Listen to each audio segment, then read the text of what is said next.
हिमाचल कांग्रेस के प्रभारी संसद सदस्य श्री राजीव शुक्ला जी, प्रदेश कांग्रेस कमेटी की अध्यक्षा श्रीमती प्रतिभा सिंह जी,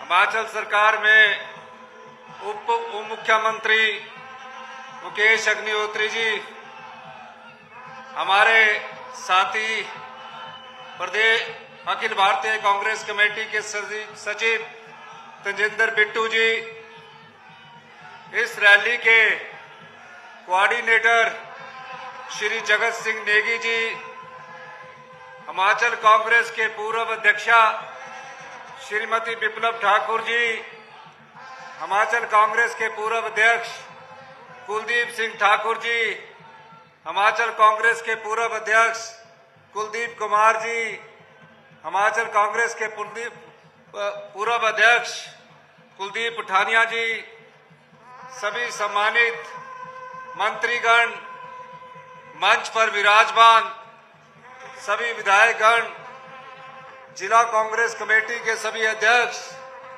एनएसयूआई, यूथ कांग्रेस, सेवा दल, महिला कांग्रेस, आदिवासी कांग्रेस, सभी संगठनों के हमारे अध्यक्ष और पिछली हमारे कांगड़ा के जिला अध्यक्ष करण सिंह जी, पिछले रात से चले हुए हमारे सभी कांग्रेस के कर्मठ कार्यकर्ता जो दूर दराज क्षेत्र से कोई रात को चला, कोई सुबह 4 बजे चला और सभी विधानसभा क्षेत्रों से आई अपार जनसमूह, सबसे पहले तो मैं आपका धन्यवाद करता हूं कि आप पिछले 4 घंटे से इस तपती धूप में कांग्रेस पार्टी के इस कार्यक्रम में आप लोग शामिल हुए हैं। मैं जानता हूं कि ये जो हमारा कार्यक्रम है ये ऐसे समय आयोजित किया जा रहा है जब प्रदेश में आपदा आई, और मैं एक बात और स्पष्ट कर देना चाहता हूं कि आज हम लोग इस कार्यक्रम के माध्यम से कुछ चीजें आपके सामने लाना चाहते हैं। 1 वर्ष पहले जब कांग्रेस पार्टी ने आज के दिन जब मुझे ये जिम्मेवारी दी थी, जिसकी मैं कभी कल्पना में नहीं कर सकता था, मेरे राजनीतिक जीवन में, मेरे राजनीतिक परिवार से कोई राजनीति में नहीं था। मैंने जीवन में राजनीति शुरुआत से की, बचपन से की, पर इस आशा के साथ कभी राजनीति नहीं की कि मुझे कोई पद चाहिए। कांग्रेस पार्टी ने मेरी 40 साल की तपस्या को देखते हुए मुझे जब मुख्यमंत्री का पद सौंपा तो मेरे मन में एक आशा थी, वो आशा कि क्या आज मुझे इस प्रदेश की सेवा करने का मौका मिला है और इस सेवा करने के मौके में हमें रूटीन गवर्नमेंट की तरह नहीं चलना है। हमें समाज के अंतिम व्यक्ति तक पहुंचना है, उस अंतिम व्यक्ति तक जिसकी पीड़ा को हम लोग जानते हैं। मेरे परिवार से कभी किसी ने राजनीतिक जीवन में कदम नहीं रखा। मैं एक आम परिवार से आता हूं, कर्मचारी परिवार से आता हूं, किसान परिवार से आता हूं, और आम आदमी का दर्द मैं अच्छी तरह से जानता हूं। और मैं आपको ये इस मंच के माध्यम से ये कहने आया हूं कि अभी तो हमने जो योजनाएं लाई है और उन योजनाओं पर अभी अमल हुआ है, और जो आने वाले वर्ष की जो योजनाएं होगी वो आम आदमी से जुड़ी होगी, किसान से जुड़ी होगी, युवाओं को रोजगार देने से जुड़ी होगी। 11 दिसंबर को मैं और मेरे साथी मुकेश अग्निहोत्री जी ने रिज के ऐतिहासिक मैदान पर शपथ ली। 1 महीने बाद हमने जब अपनी कैबिनेट का एक्सपेंशन किया, वो हमारा कार्य प्रणाली का पहला महीना था। जब हमारी कैबिनेट का एक्सपेंशन हुआ, हमने पहली ही कैबिनेट में कहा क्योंकि हमारी पहली गारंटी में यह था कि जो सरकारी कर्मचारी हिमाचल प्रदेश में है, अधिकारी है, जिन्होंने हिमाचल प्रदेश में विकास की गाथा लिखी है, उनको हम ओल्ड पेंशन स्कीम देंगे।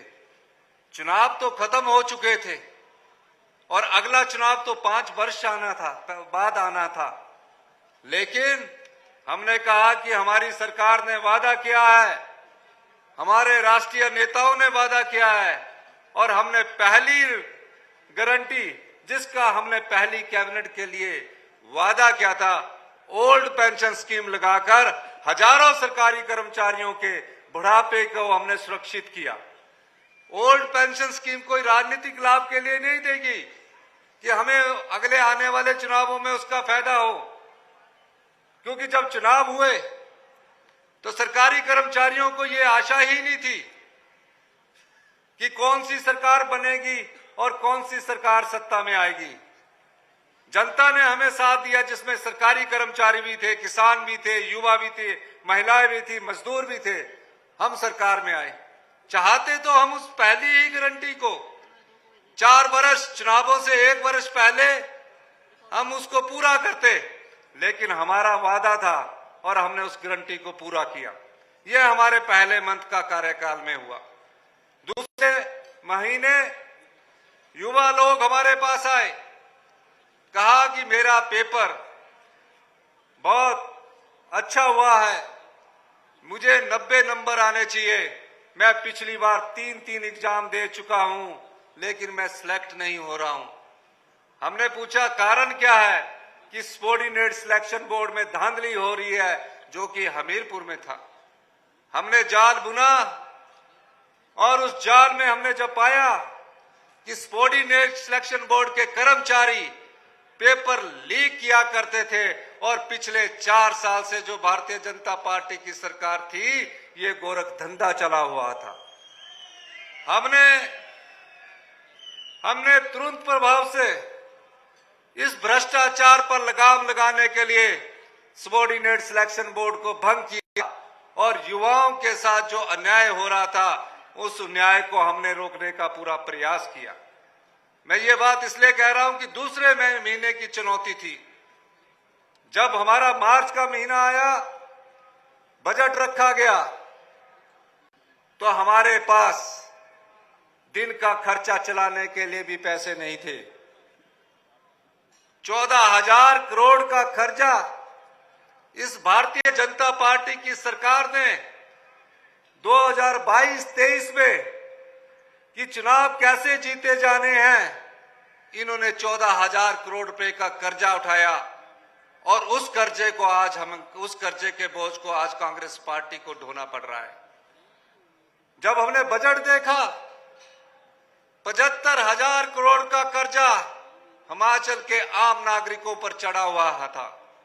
मुकेश अग्निहोत्री जी के नेतृत्व में एक कमेटी बनी, व्हाइट पेपर विधानसभा में रखा गया। इस सभागार में जितने भी लोग आए हैं या जितने भी मेरी आवाज सुन रहे हैं, आज सब पर 1,02,000 रुपए का कर्जा चढ़ा हुआ है। हमारी योजनाएं कैसे आगे बढ़े, किसान को कैसे लाभ मिले, युवाओं को कैसे रोजगार मिले, इस बारे में मंत्रिमंडल के सदस्यों के साथ रात के 2-2 बजे तक हम चर्चा करते रहे। और हम जब बजट बनने लगा, हमने ये वादा अपनी जनता के साथ किया कि हम आत्मनिर्भर हिमाचल की नींव रखेंगे और हम जो व्यवस्था पिछले 40 साल से चली आ रही है, उस व्यवस्था को परिवर्तित करेंगे और दिन रात मेहनत करके हम उस व्यवस्था परिवर्तन में लग गए। हमने इसीलिए कहा कि हम सत्ता में सिर्फ इसलिए नहीं आए हैं, हमें बड़ी गाड़ियां चाहिए, सुख चाहिए, आराम चाहिए। हमने ऐसी व्यवस्था लाई कि जिसमें आज आम आदमी और खास आदमी में कोई फर्क नहीं रखा गया। जो आम आदमी आज हिमाचल के रेस्ट हाउसों में, सदन में और भवन में किराया देता है, वही हमारे विधायकों को देना पड़ता है। ये बात मैं इसलिए कह रहा हूं, ये 40 साल से ये व्यवस्था ऐसी चली हुई थी कि जो काम होते थे, उन कामों को सालों लग जाता था। हमने कहा ये टेंडर अवार्ड आपको महीने के अंदर करने हैं और उस व्यवस्था के रूप में हम आगे बढ़े हैं। जब हमारा बजट प्रस्तुत हुआ, हमने उसमें एक दिशा रखी है। उस बजट के माध्यम से हमने ये आत्मनिर्भर हिमाचल की नींव रखी है। आने वाले सालों में आप देखेंगे कि हिमाचल प्रदेश आने वाले 4 सालों में 2027 तक आत्मनिर्भर प्रदेश बनेगा और 10 साल में हिमाचल प्रदेश 2032 तक हिमाचल प्रदेश हिंदुस्तान का सबसे समृद्ध और अमीर राज्य बनेगा। ऐसा आलम था, मार्च में शराब के ठेकों की नीलामी होती थी। शराब के ठेकों की नीलामी में 10% बढ़ाकर ठेके दे दिए जाते थे। 1 वर्ष देते, कोई बात नहीं थी, 4 वर्ष तक देते रहे।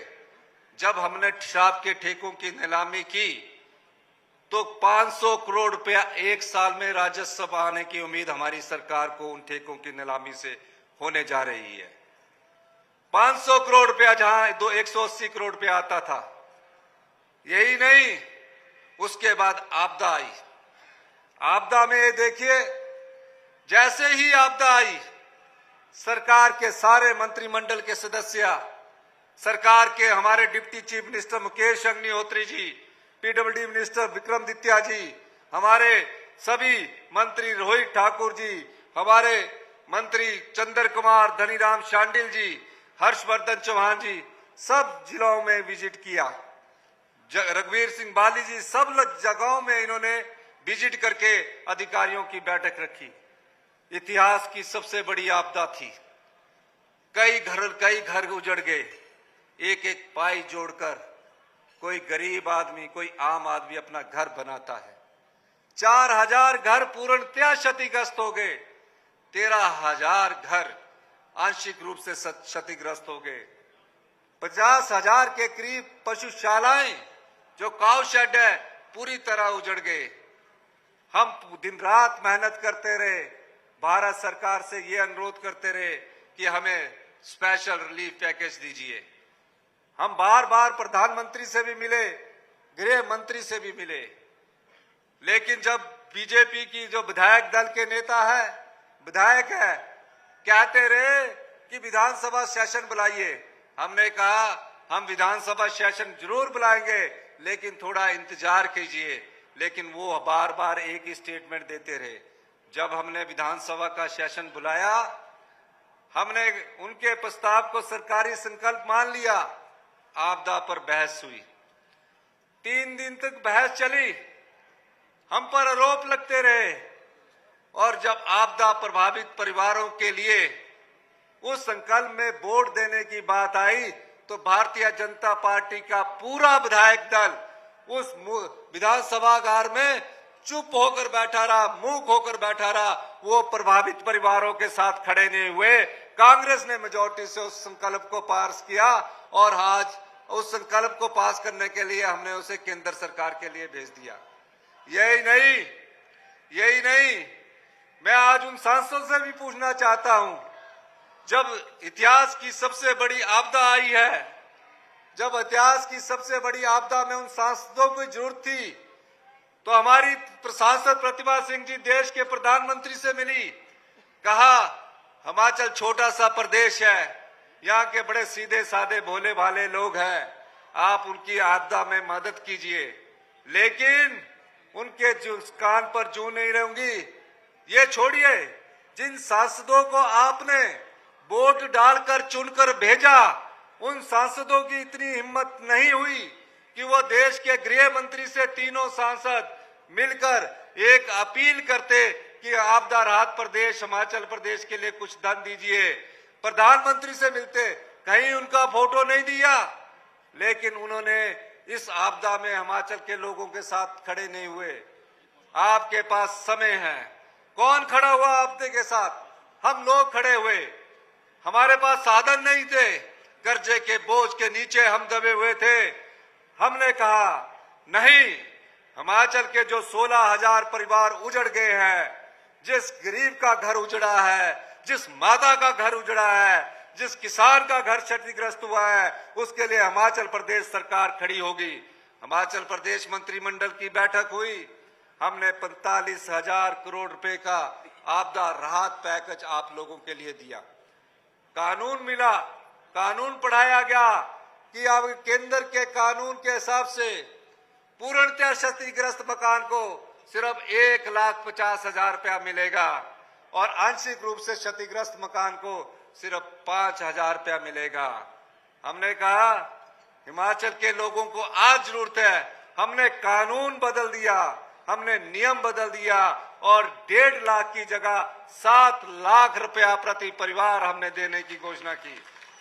इसके साथ ही हमने पानी का कनेक्शन मुफ्त देने की बात की, बिजली का कनेक्शन मुफ्त देने की बात की और 280 रुपए प्रति बोरी के हिसाब से सीमेंट देने की बात कही।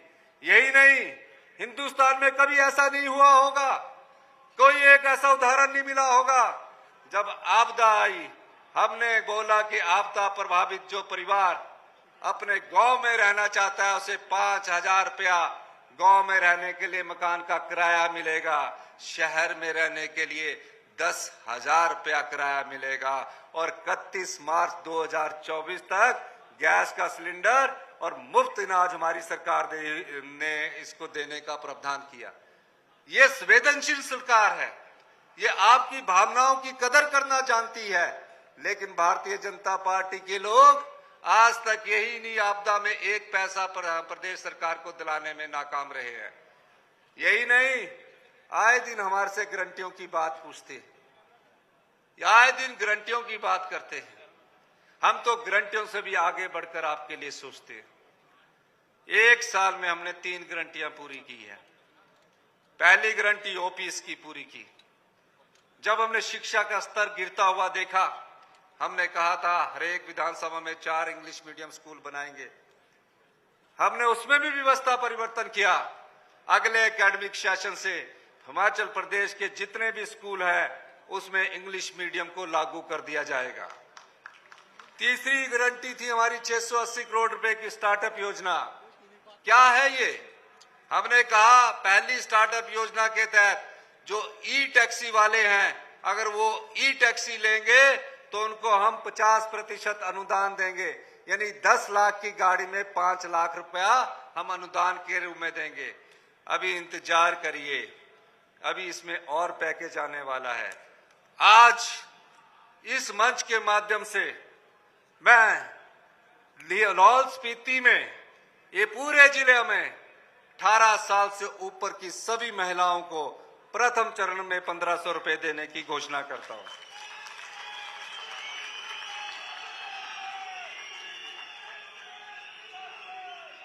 ये बात मैं इसलिए कह रहा हूं, सभी जिलों में लागू होगी ये गारंटी योजना, लेकिन जो आर्थिक बदहाली बीजेपी ने कर रखी है हमें उसको धीरे धीरे ठीक करना है। अगले वर्ष भी हम 3 गारंटियां अपने बजट में लाने जा रहे हैं और इसके अलावा 2,37,000 महिलाएं जिन्हें अभी 1,100 रुपया पेंशन मिलती है, उनको हम अगले साल से 1,500 रुपया पूरे हिमाचल प्रदेश में उसको बढ़ा 1,500 रुपया मासिक पेंशन देने की बात कर रहे हैं। किसान, एक बात मैं और कहना चाहता हूं, गारंटी के अलावा हमने अनाथ बच्चों के लिए एक योजना लाई, मुख्यमंत्री सुखाश्रय योजना। हिंदुस्तान में पहला कानून बनाकर उन बच्चों को हमने एक आश्रय दिया है जिन बच्चों ने अपनी माता को खो दिया, अपने पिता को खो दिया, उन्हें चिल्ड्रन ऑफ द स्टेट का दर्जा हमारी सरकार ने इस वित्तीय वर्ष में दिया है और उनको लाभ भी मिलना शुरू हो गया। इसी के साथ जितनी विधवा महिलाएं हैं 18 से 60 साल के बीच में, उनके बच्चे जो स्कूली एजुकेशन और कॉलेज की एजुकेशन पढ़ना चाहते हैं,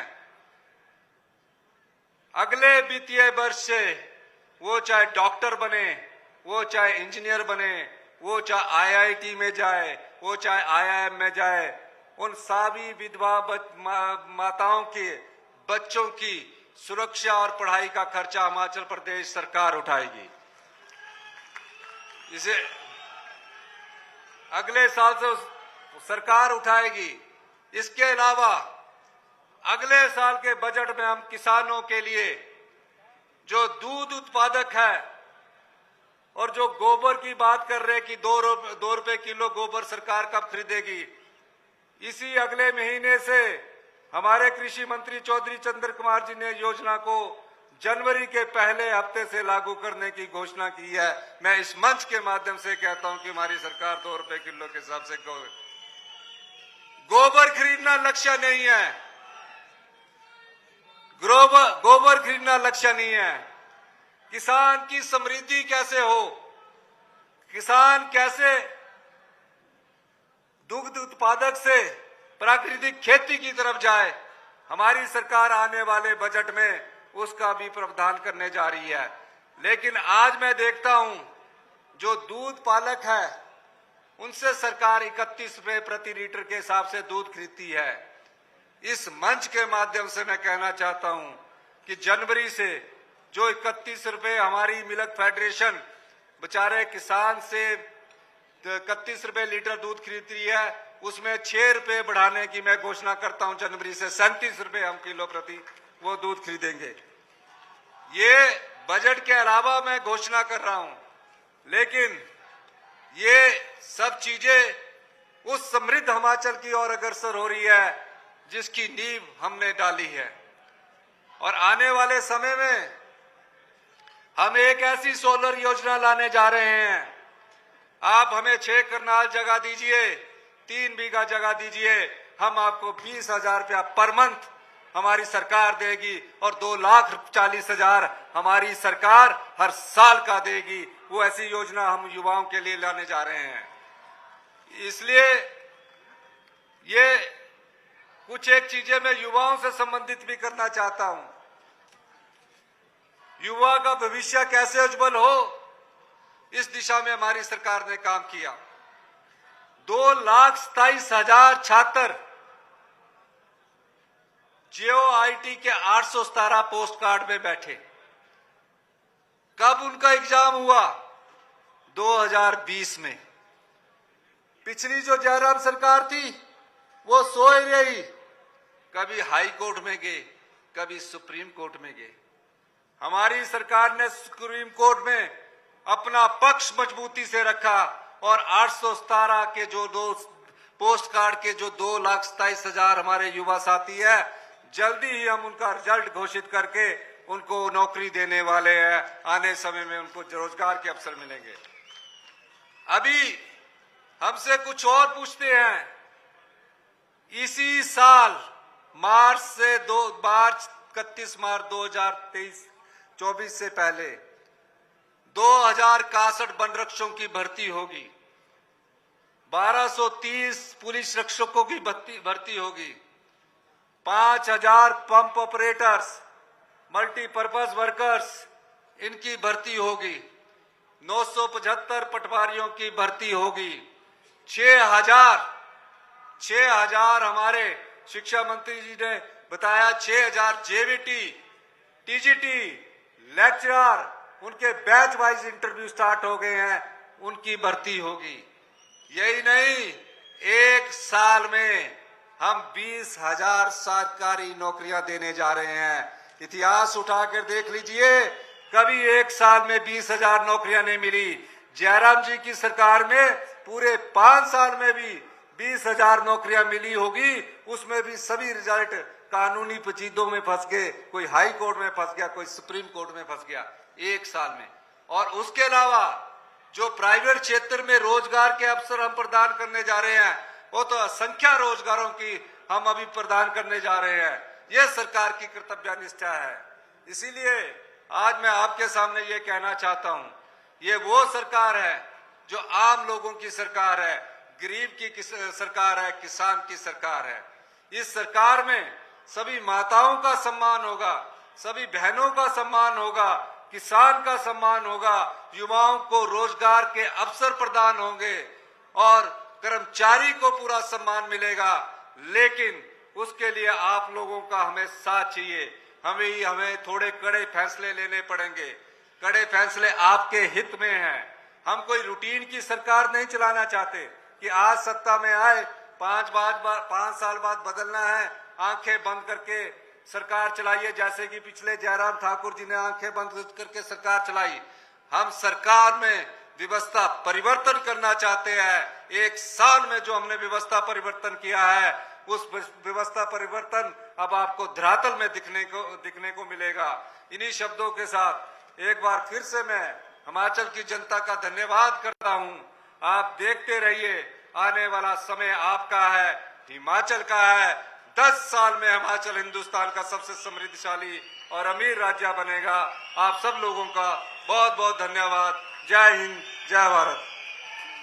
बहुत आभार माननीय मुख्यमंत्री जी आपका। दोस्तों, माननीय मुख्यमंत्री जी की मौजूदगी ही हर गारंटी पूरा होने की पक्की गारंटी है। हम हृदय से आपके आभारी हैं माननीय।